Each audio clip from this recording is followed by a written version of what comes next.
አንድ ሰው ነበረችና መልከኛ ናት፣ ደሞ ሀብታም ናት። እና መልከኛ ሰው መጥቶ ለማግባት ሲጠይቃት ሀብት የለህም ትለዋለች። ሀብት ያለው ሰው መጥቶ ሲጠይቃት መልክ የለህም ትለዋለች።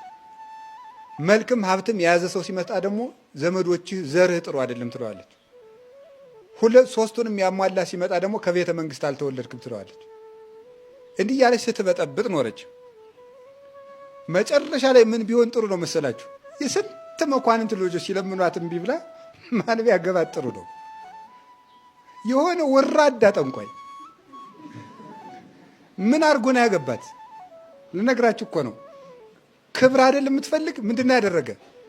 ሰው ሁሉ እንዲሰግድልሽ አደርጋለሁ አላት። እሺ አጋንንቱን ምን አደረጋቸው?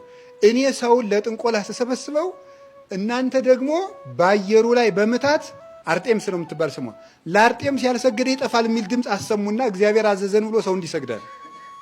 ሰውን ሰበሰበና በዚህ በሰማይ ሆነው ለአርጤምስ ያልሰገደ ወዮለት የሚል ድምፅ ተሰማ። ሰው ደግሞ ይህችማ አምላክ ብትሆን ነው ብሎ ሰገደለት። ሰው ጅል አይደል? ከዚህ በኋላ ስግደቷን ቀምሳ የአንድ ጠንቋይ ሚስቱን አቀረች። ደግሞ እሷ የወለደችው ዜውስ የሚባል የእሷ ልጅ ደግሞ ጣዖቱ ነው። መከራችን እነ ቅዱስ ጳውሎስን ሲያሰቃይ የነበረ ሲያስገድል የነበረ ይሄ ልጅ ነው። መመካት ሰማችሁ? እንደው አብዛኞቻችሁ እዚህ ያገባችሁ ትሆናላችሁ፣ ያለገባም ይኖራል። እንደው ለማግባትም ብዙ አትመጻደቁ ልበላችሁ ብዬ ነው። ገብቷችኋል? አትመጻደቁ። እንደዚህ ያለው እንደው ለእናንተ መላክ የምታገቡ ነው የምትመስሉ አንዳንዶቻችሁ። ይሄን ያሟላ ይሄን ያሟላ ይሄን ያሟላ ገነት ውስጥ የምትኖሩ መሰላችሁ እንዴ? እንዲሁ ግርም ነው የሚያደርገው። እንደዚህ ያለ ሰው የት ነው የሚገኘው? ገነት ውስጥ ነው። ወንዶችን ብትሆኑ ማለት ነው። እንደዚህ ያሟላች እንደዚህ ያሟላች እንደዚህ ያሟላች። ትዕቢት ክፉ ነው።